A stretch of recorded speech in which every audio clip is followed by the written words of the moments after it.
Good afternoon, Washington, D.C. This is Tony Browder, thanking you for coming along with me on this edition, this Wednesday afternoon edition of the Browder Files Show. There is a lot happening in D.C. There's a lot happening in the world. But first things first, let's just talk about this month and what's happening this month. June has been designated as Black Music Month. So there's been a lot of programming here on the air and elsewhere celebrating the wonders of Black music and Black musicians.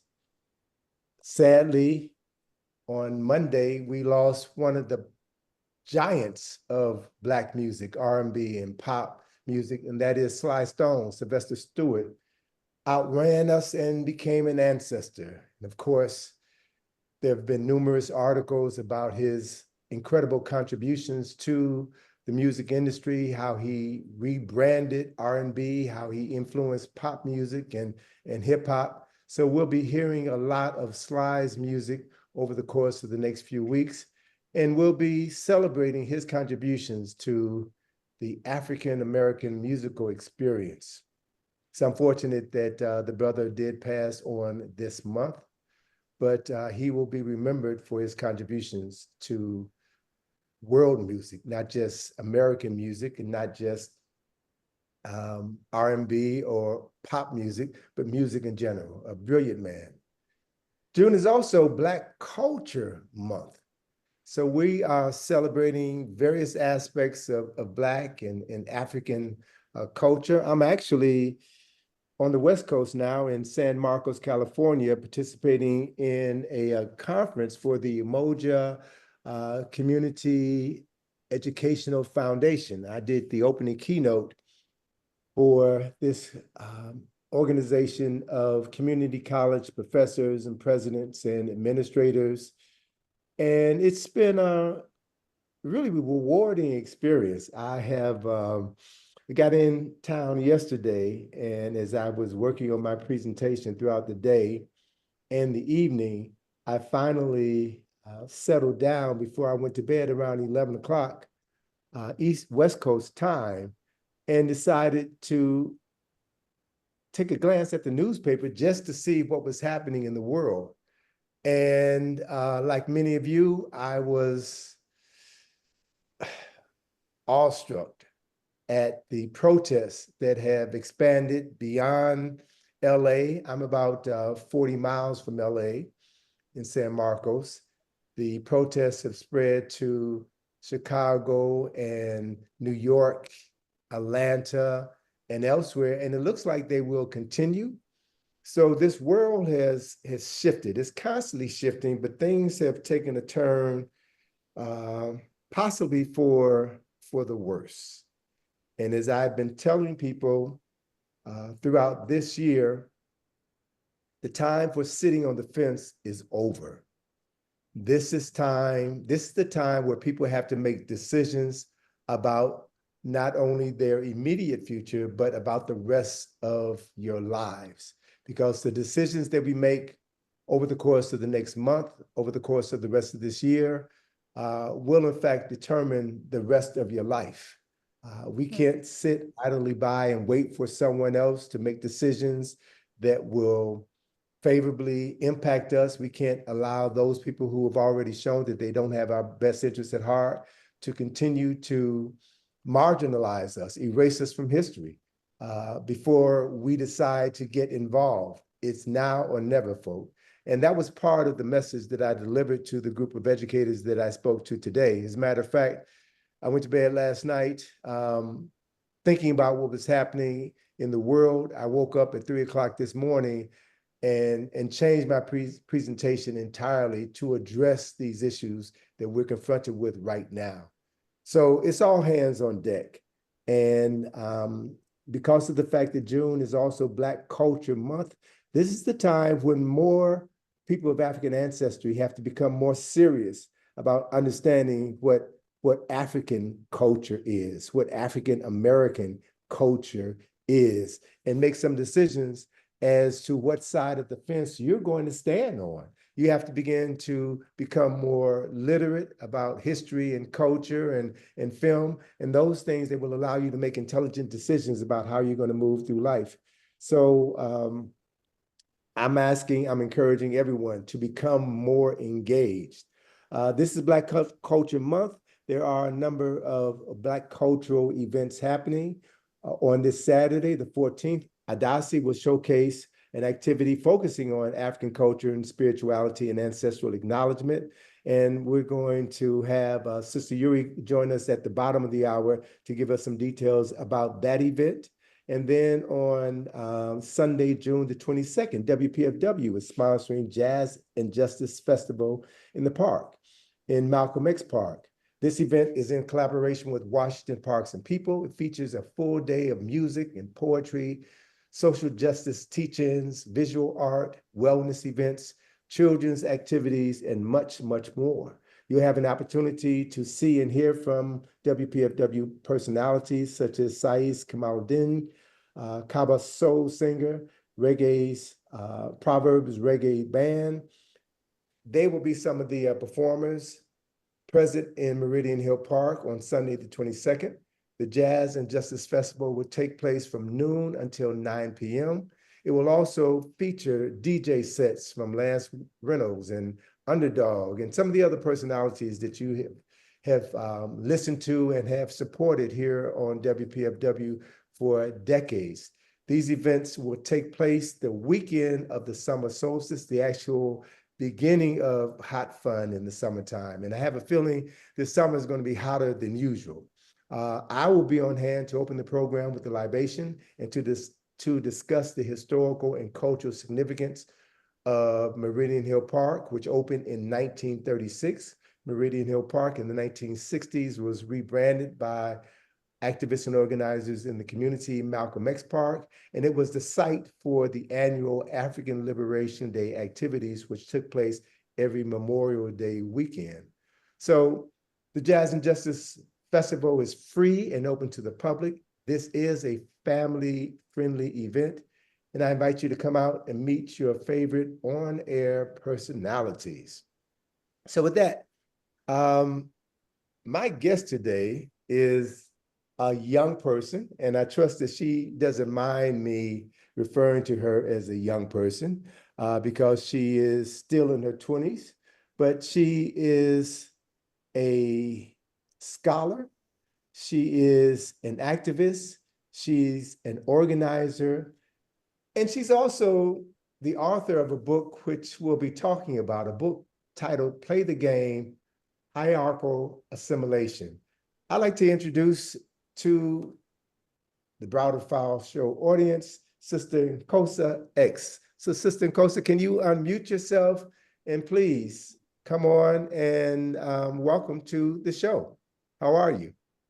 I'm great, Mr. Browder. Thank you for having me. I'm really excited to be back on the air, so I appreciate it. Okay. Well, yeah, you've been on the air several times with our dear friend, Sister Nkichi, and you have worked with her on several occasions. And, you know, I mentioned when I introduced you to Nkichi several months ago that you remind me of a younger version of her. You're a ball of energy. You're smart. You have a lot going on, and if you don't mind me saying, you have a brilliant future ahead of you. So, welcome to the show. And let me just start off by, before we get into your book, tell me something about yourself. Who are you? Where were you born? And what ignited this spark of history and culture and business sense within you? Yeah, absolutely. I grew up primarily in Washington, D.C., but both my parents are in the military, so I did move around a lot. And I settled more in Washington, D.C. So I've been here since I was 11 years old. Before that, I grew up in the South, Louisiana, Alabama, Tennessee, and I mostly went to white schools, I would say. And so when I came to Washington, D.C., that was the first time I was exposed to a lot of diversity. Particularly, I came here in fifth grade, but then when I went into middle school, I stumbled across Howard University Middle School. And that was the first time I had ran across a school, public charter school, that really focused on Afrocentric learning, learning about African kingdoms. Like they really centered Africa, African people, and what the struggles were of African people in centering community issues. And so that always stuck with me. It was like a seed that had been planted, and I always kept it with me going forward because I never had an education or teachers that I would be exposed to that instructed in that way, that cared about the students in that way to really understand their environment. So let me ask you a question now. That I remember vividly that middle school, Howard University's charter school. It was a powerhouse educational institution. They were unfortunately forced to close. But so when were you there? How long ago were you there? I don't mean to age you, but please, how long ago were you there? Oh, that's a great question.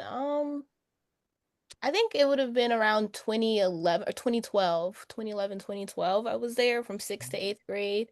Um, Mhm.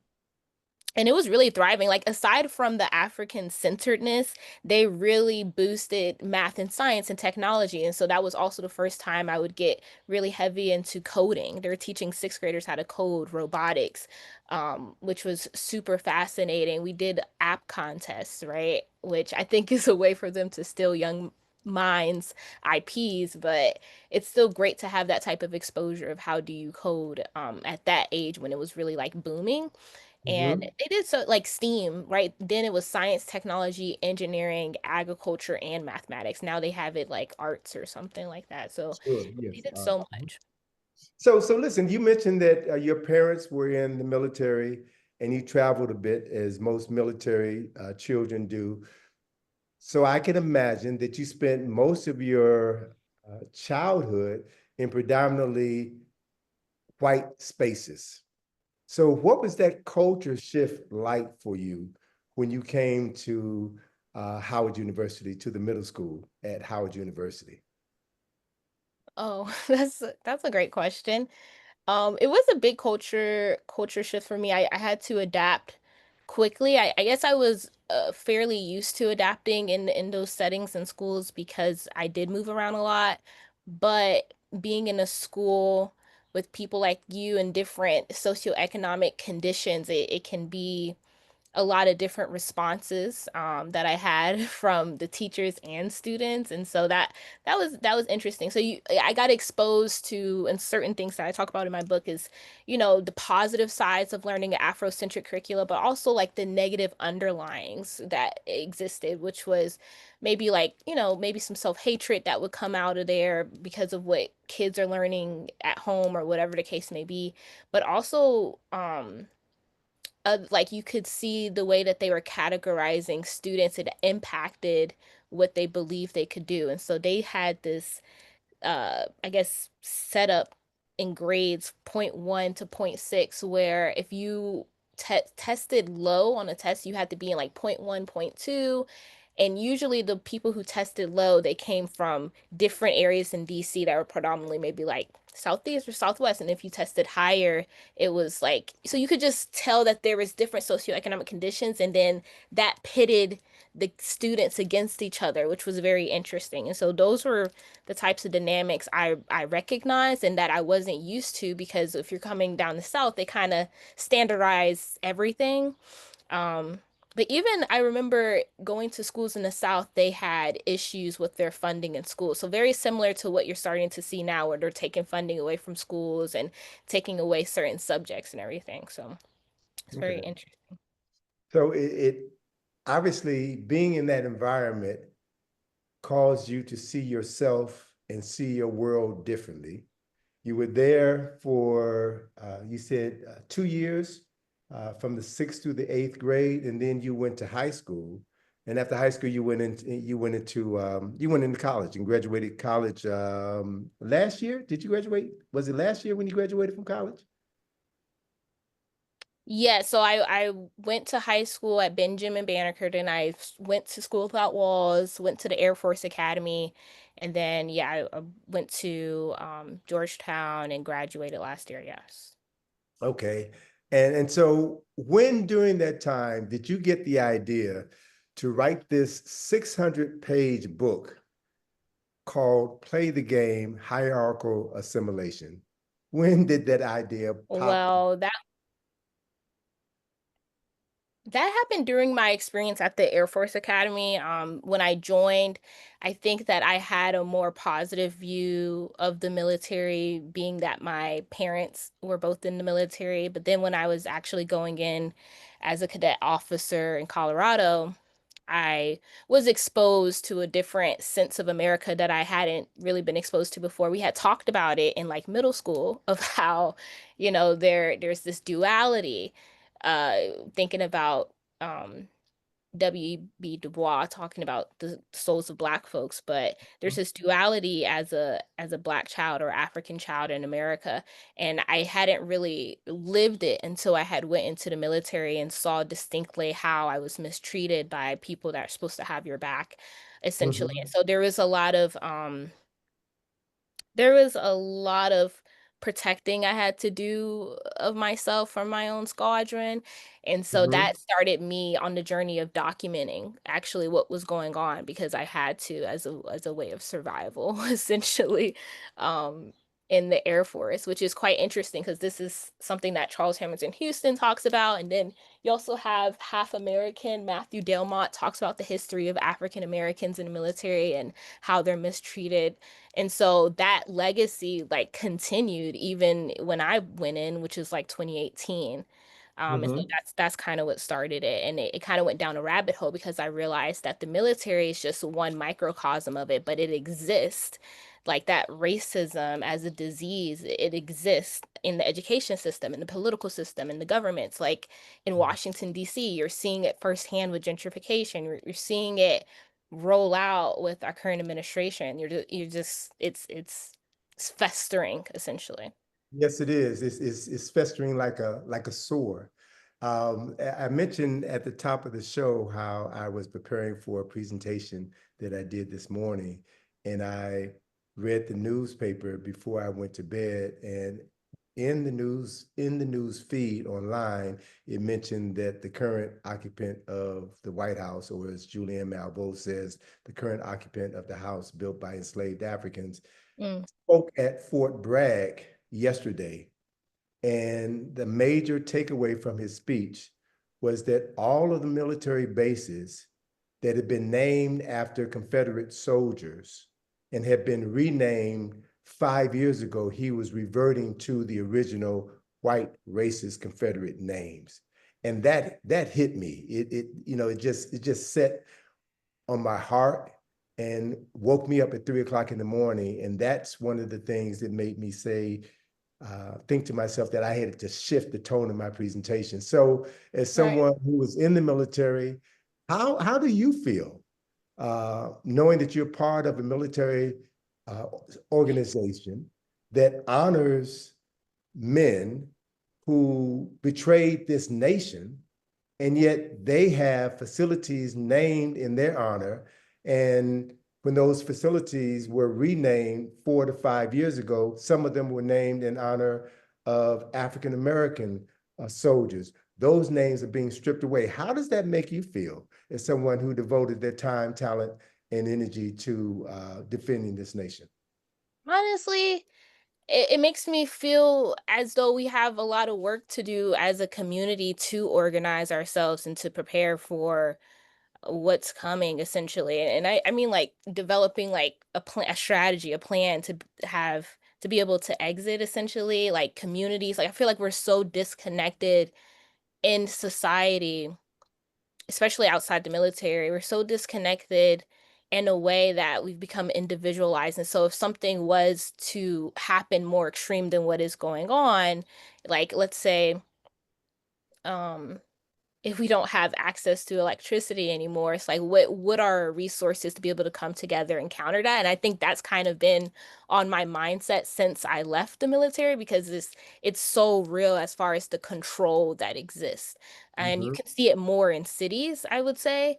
And I was talking to Mr. Garima, the owner of Sankofa, and he was basically saying, referencing the integration movement and how African people, African Americans, they went from having ownership of things to basically dwindling it away and like integrating. And so that's kind of left us with not a lot of resources. We don't have a lot of our own archival information. We don't have a lot of our own theaters, a lot of our own stores, our hospitals, education centers. And so it's kind of left us in an even more vulnerable position than we've ever been in. And so now what it makes me feel like is that this is the time more than ever to figure out how we can come together in co-ops and communities to be able to build those resources up again, especially with the high inflation and what's going on. So that's constantly what's on my mind.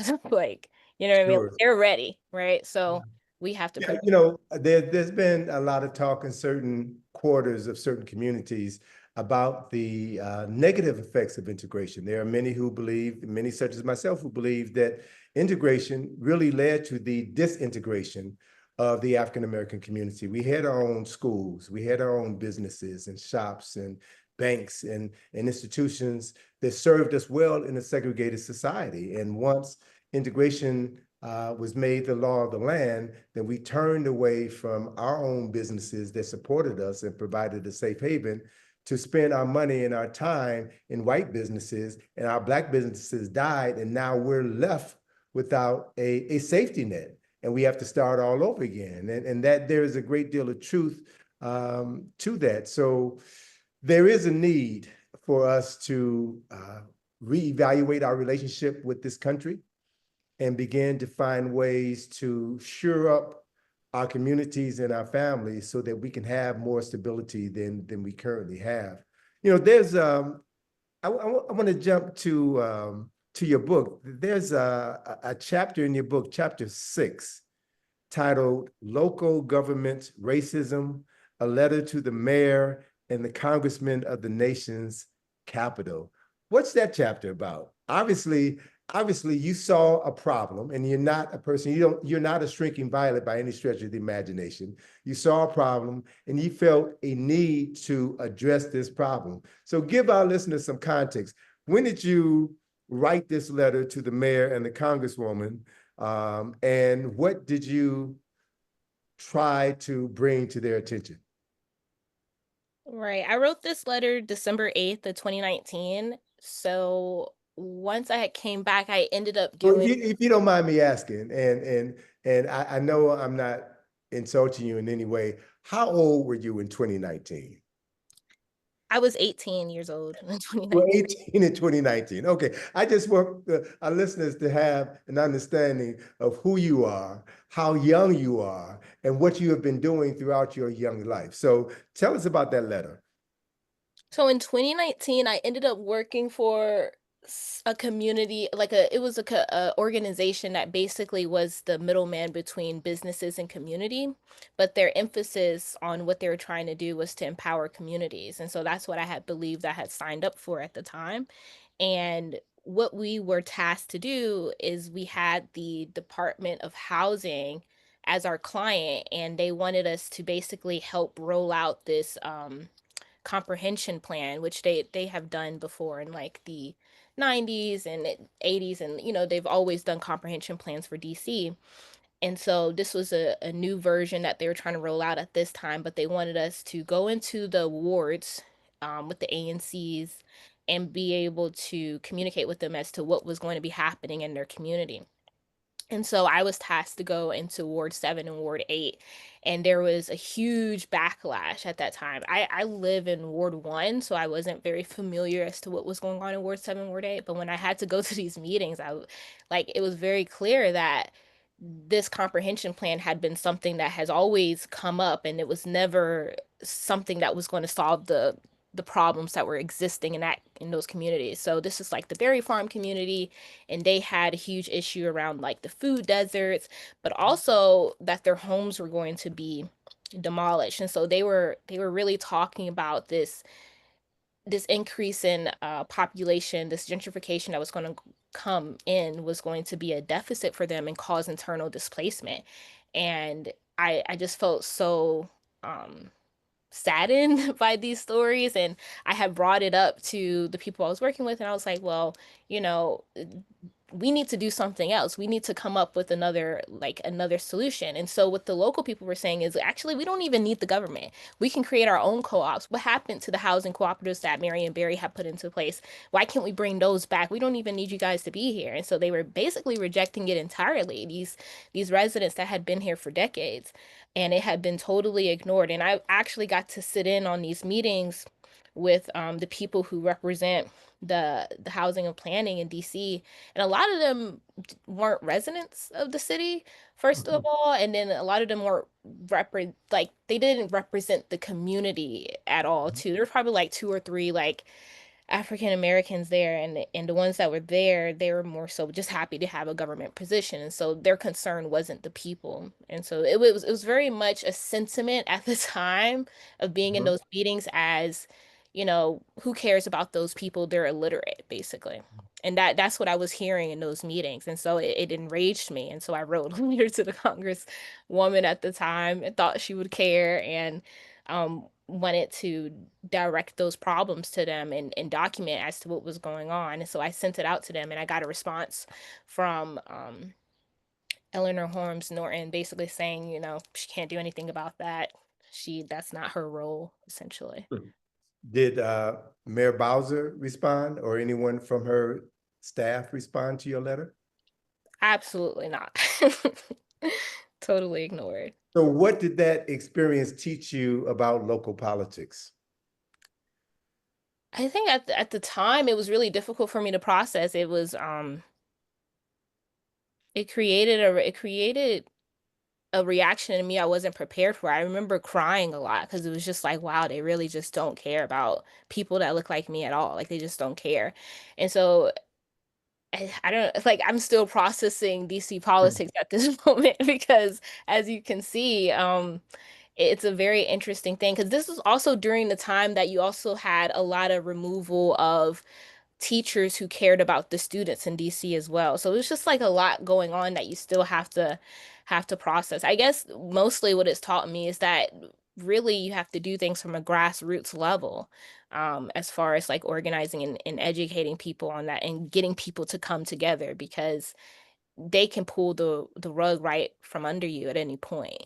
Sure, sure. Well, listen, do me a favor, please. You have a copy of your book behind you. I'd like for you to read the first paragraph on the back cover of the book, which gives an overview of your book and the themes that you address in this publication. Read that, share that with our audience, and then let's drill down a bit and talk about some of the other chapters in this very fascinating publication. Absolutely. Play the Game, Hierarchical Assimilation explores how structures, systems, institutions, and governments converge to manipulate the masses. The devastating results are the loss of autonomy, rights, and authority. This enlightening compendium discusses the weaponization of racism and class within the fabric of American institutions, which perpetuates the legalized genocide of colored communities. So, Play the Game, the title of the book, Hierarchical Assimilation. What do you mean by that? Break that title of the book down for our listeners so that we understand the heart of the message that you have within this publication. Well, oftentimes I was told growing up to whatever environment that you're in, if it's going to be a position that betters you, for example, me going into the Air Force Academy, becoming an officer, even despite racism happening, or the humiliation or dehumanization of my own self, to go with it, keep your head down, stay silent, and just play the game to be able to get to the results that you want, which usually means like some type of economic standing. And so I am under the impression that a lot of other people have heard that saying as well, as far as play the game. And so that was kind of me wanting to analyze what does that actually do to an African person and how can it strip away at your cultural identity. And so those were the concepts I really wanted to explore. But the hierarchical assimilation piece is also emphasizing the more that we do as African people try to assimilate in a system that oppresses us, the more it strips away at our own cultural identity and our own needs and desires, our own soul, essentially. Okay. That response is a perfect opportunity for me to pivot for a second and let our listeners know that you're listening to the Broader File Show here on WPFW. Our guest today is a young sister, a young, brilliant sister by the name of Nkozia X. She is discussing her book, Play the Game, Hierarchical Assimilation. And I'd like to put a pin in our conversation for a minute to invite a sister on the airways who can address some of your concerns. The fact that we have been written out of our place in Washington, D.C., society at large, within the national society as a whole, and that there is a need to address these problems from a cultural perspective. I want to invite to the microphone Sister Yuri Huggins, who is one of the principal organizers, the founder and principal organizer of Adasi. Yuri, welcome to the Browder File. You're becoming a regular. Thank you so much, Tony, and good afternoon, everyone. I hope you're doing well on this beautiful sunny day.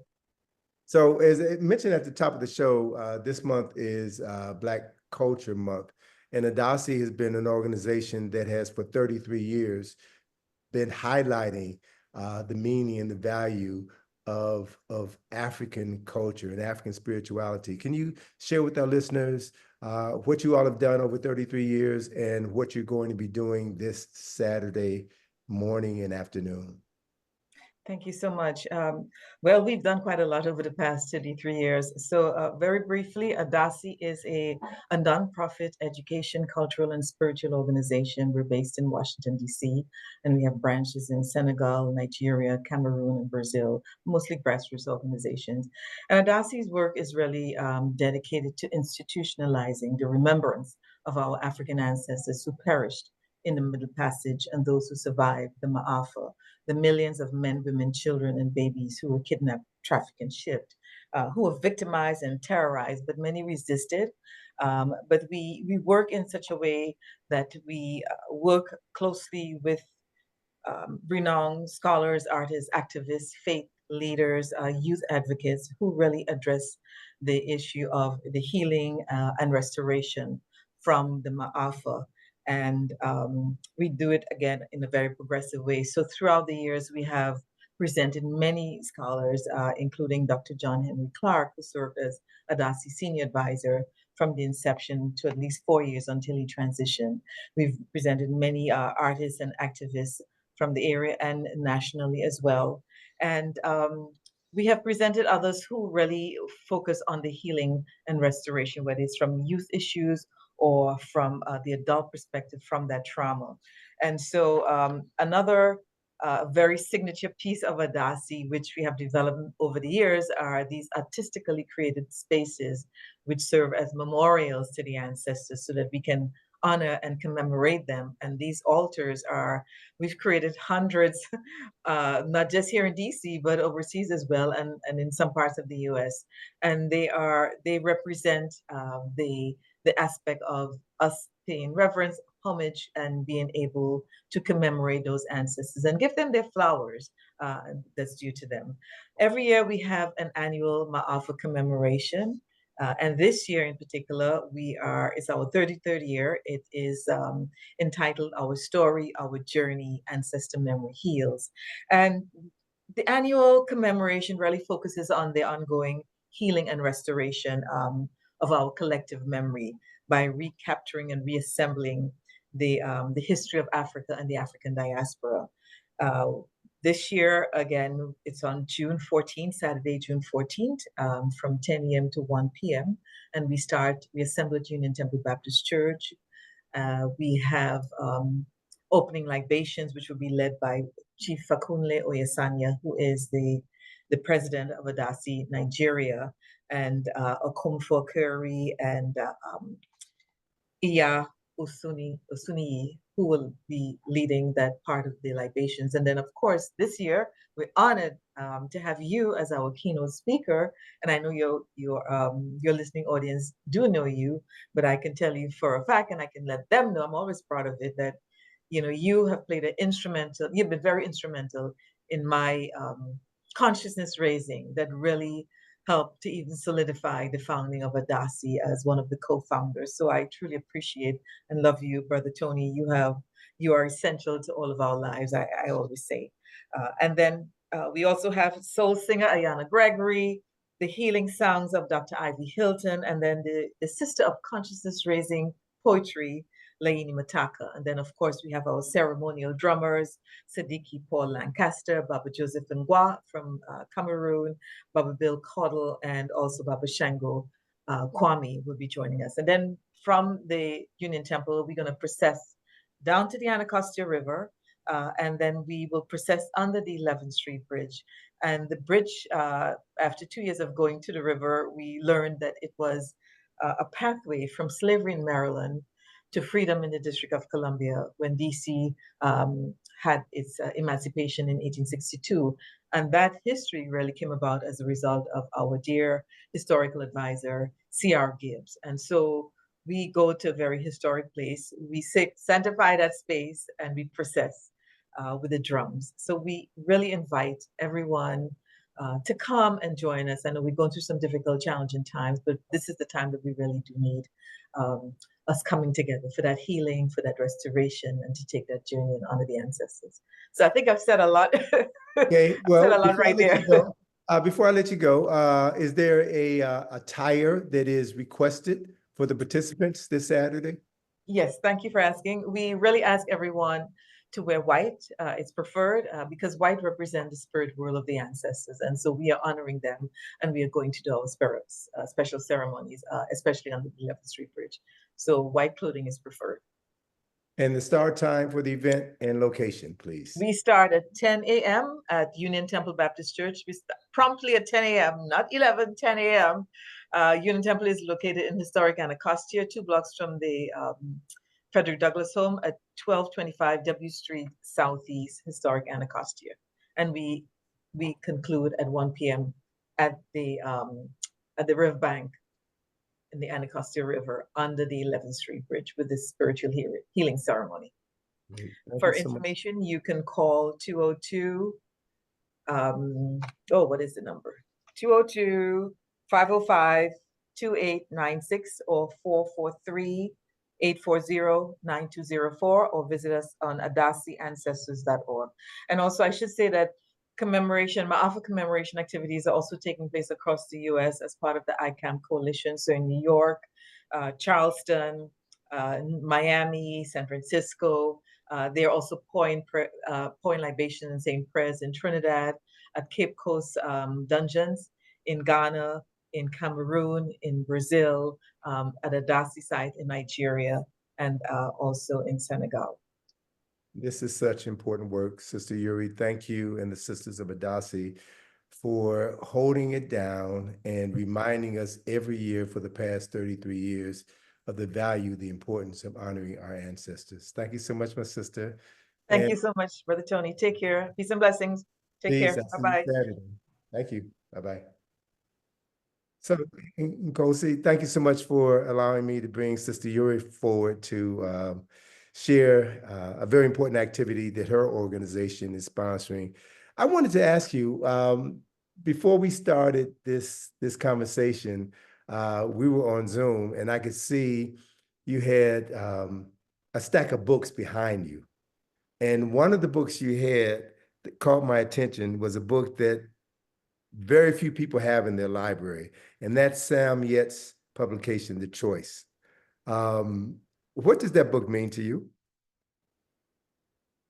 Well, you actually were the person who suggested that I read it, and so I definitely got it as soon as you told me to last year. And it's like our ancestors are the ones who have basically written out everything for us, and this is one of those books that basically tell us black and white what is going on and what we can do to protect ourselves, and really, you know, it's about the future generations, right? And so this is that book that allows for people to understand. It's called actually let me say the name of the book. It's called The Choice: The Issue of Black Survival in America by Samuel F. Yett. And Yeah, this is a must read for everyone in our community and just in general, right? Because we see that it's not even impacting Africans in America, it's impacting human beings worldwide. This is a humanitarian issue. This is a cause that goes beyond civil rights, but this is a human rights issue. And we're seeing it replicate and be patterned outside of the confines of the United States of America. Yeah, Dr. Yet taught at Howard School of Communications. He lived in Silver Spring, a brilliant man, a truly marvelous brother, kind soul. And he was the first African American reporter for to write for Newsweek magazine, I believe it was. And he literally had to sue to keep his job. And while he was working for that publication, he had access to people in government, in the higher echelons of government. He had access to files and documents about the mistreatment and abuse of people of African ancestry over the course of decades. And as a result of him doing all of this research, he said that Black folk, African Americans, need to make a choice as to how we're going to live in this country, because it was clear at that time in the 1970s, the mid 1970s, it was clear that this government had no intention whatsoever of embracing us as full citizens, allowing us to actively participate as citizens of the United States of America, and that we needed to make a choice. And Sam, yet, I had the pleasure of knowing him and knowing his wife very well. He was a person who did his research and presented facts that were undeniable. And I would say that that book is probably more relevant today with the current administration than it was when it was originally written during the Nixon administration. So there are publications out here that we would do well to read and understand what our next steps in life should be, particularly our next steps in this country should be. I want to turn back to your book. Chapter 11 in your book is titled Alternative Social Justice Solutions. What does that chapter focus on? Right. Let me turn to it real quickly. So what this talks about is my focus on developing social enterprise. And so it's a way to get community to be engaged with each other again instead of being focused on how can I work for the government or how can I work for this corporation. It's like, how can we identify problems in our community and come together? And so I discuss different ways that I believe that's possible. And one of the ways that I've done that is I do a summer program. I've been doing the summer program since, I believe it's been since 2020, with the in partnership with the Marion Barry Summer Youth Leadership Program. And so I work with 15 to 24-year-olds. And last year, it was our first year to get them engaged not only with learning about wealth literacy or financial literacy, doing in engagements with the stock market and understanding financial statements, but I also had them identify problems in their local community in DC and figure out a solution. And so you had some youth who would think about, okay, the environmental issues, the polluting of the water by the military, and what can come, how can we raise awareness on it, or what can we do? And you had some people, a lot of young people actually focused on trying to raise literacy rates. And so that's kind of like the idea of what can we do as a community to be able to basically elevate the states that we're in currently. Okay. One more chapter I'd like for you to delve into for our listeners. And let me just let our audience know that you are listening to Sister Nkozia X, author of Play the Game, Hierarchical Assimilation. But let me ask you first, your name. What does your name mean, your first name? So, it's found in different parts of Africa. So you have a similar name in Nigeria. It's Ngozi, but it's spelled with a G, and that means God's blessing. But you also find it in South Africa. So usually you may hear Nkosi, South Africa, and that means God bless South Africa. You can also find it in Swahili, and Mhm. um in Kenya, I think it means like skin or dark skin or something like this. And so you find it in different areas, which is really interesting, just spelt in different variations. So that It- kind of it- shows the unity of that. so is that the name that your military parents gave you, or is that a name you gave yourself when you outgrew the confines of a military mindset? Yeah, that's actually the name that my parents gave me. So my dad has I have my dad's name basically. So yeah. Right on. Okay. Okay. Well, look, there's a chapter in the book that I really want you to discuss. Chapter 18, Spiritual Warfare and Psychological Generational Curses. That title in and of itself should be the title of a book. Tell us what that topic means and what are some of the psychological and generational curses that you have identified, and how does one minimize or reverse such a curse? Um, yeah, so when I was that one was the most difficult chapter I had to write, and it is something that I eventually want to make into a book. And it's because of the spirituality piece of thinking about how encroached it must be when you're thinking about the psyche of African people. And even I think about it a lot, like in Washington, D.C., because Washington, D.C. was basically a slave holding pen for prisoners of war. Like during the Fugitive Slave Act, if people were found, they were brought back into Washington, D.C. and brought. And so I thought a lot about what spiritual significance that may have when you're trying to develop and ascend in this type of society, and how that can show up generationally within our own genetic memory, as far as how our ancestors were able to thrive or descend essentially with the experiences that they've had trying to navigate this system of oppression.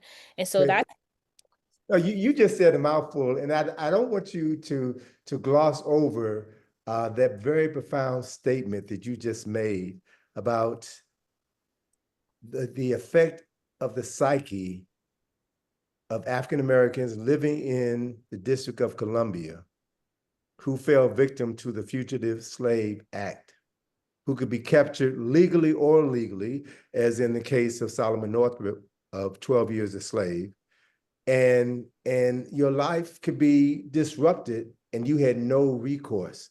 So you're saying here that that left a generational scar on Black folk that we have yet to heal from. Is that what you're implying with that statement? yes, absolutely. So do you have any suggestions as to how we can heal from that generational curse? I have a theory. Let's hear it. Let's hear it.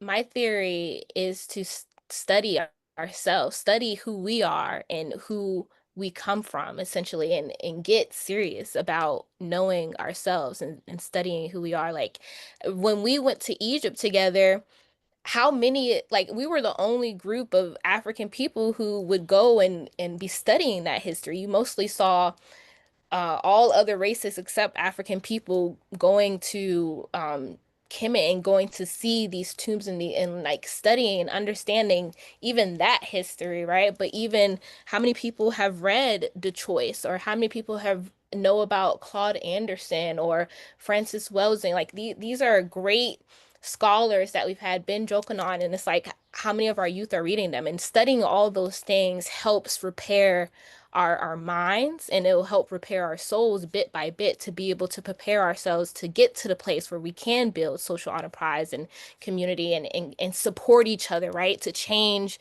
our consciousness as far as what we're consuming. We're consuming a lot of the wrong things. And so studying ourselves helps us consume the right things for our spirits and soul. And so that's the goal.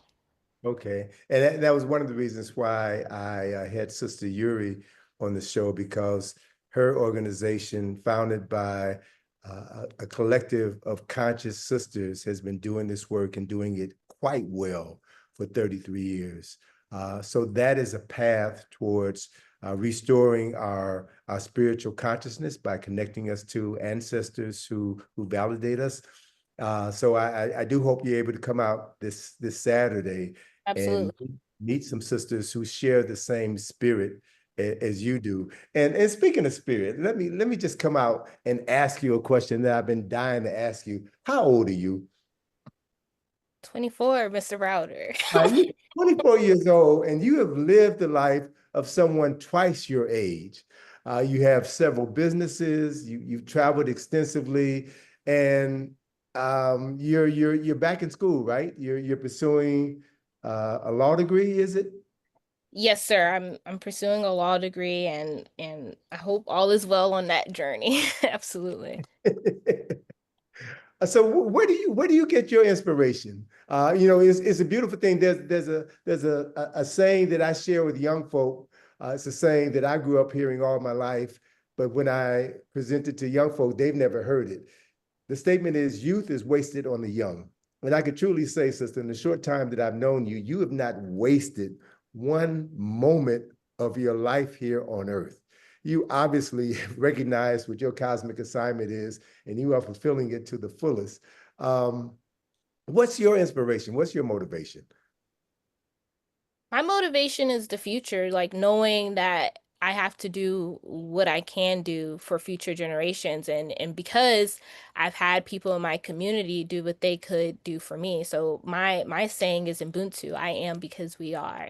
And that's I want to be able to inspire as many young people or people in general as I can, essentially, before I'm able to leave and be able to give what I can give what was given to me, but tenfold, a thousandfold. And so that's my goal. And people like you, Mr. Browder, and Professor James Smalls, and Kaba Kameen, and Francis Welsing, and all like John Henrik Clark, all of those people have been my inspiration that I've been able to learn from. If I haven't gotten to meet them, I've gotten to read them. And that has been a huge push for me.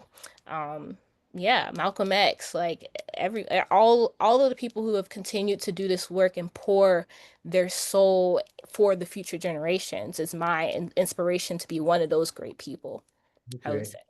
Well, look, we only have a few minutes left in our conversation here, but what would you say to your contemporaries, to young folk in their 20s, young Black folk in their 20s, young Black teenagers? A two-part question. What would you say to your contemporaries in general, and specifically, what would you say to young Black females? What message would you give them?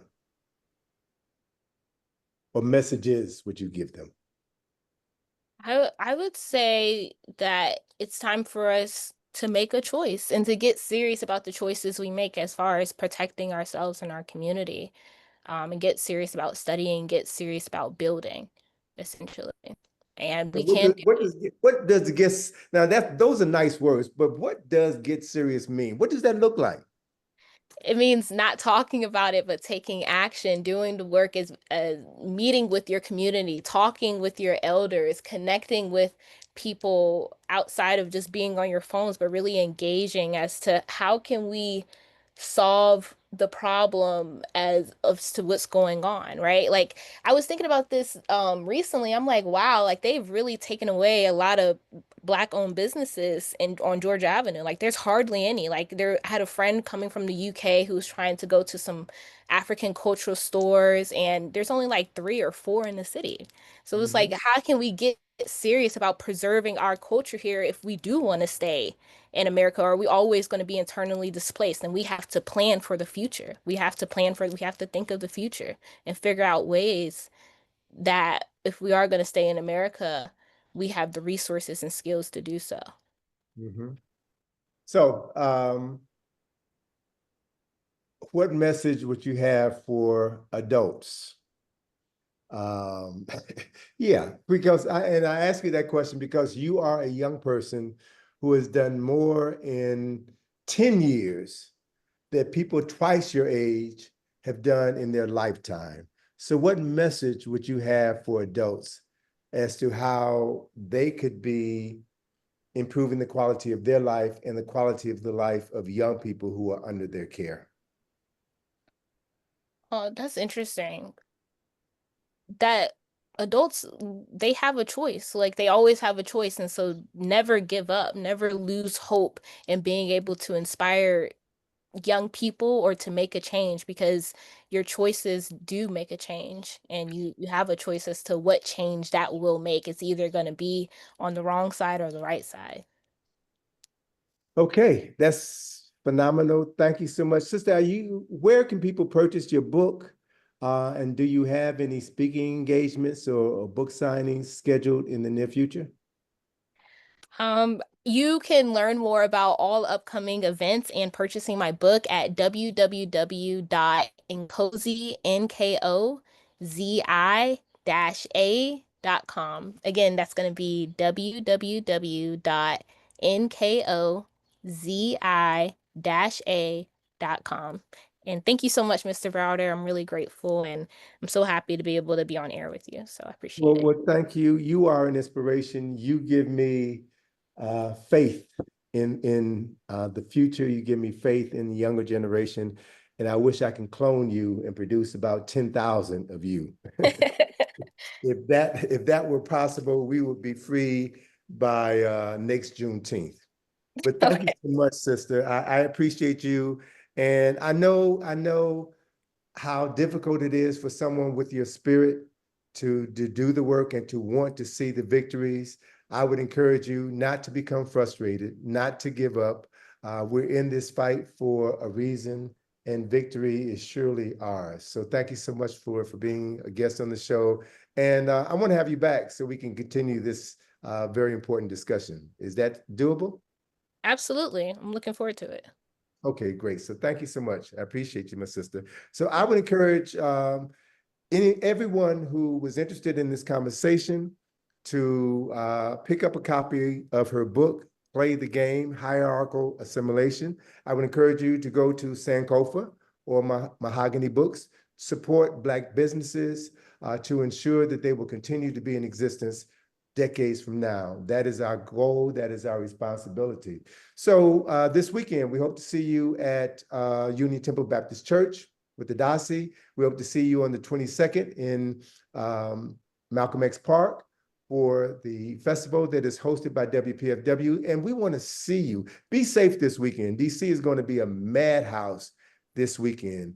Be safe and don't do anything that you will regret 2 years from now. Okay?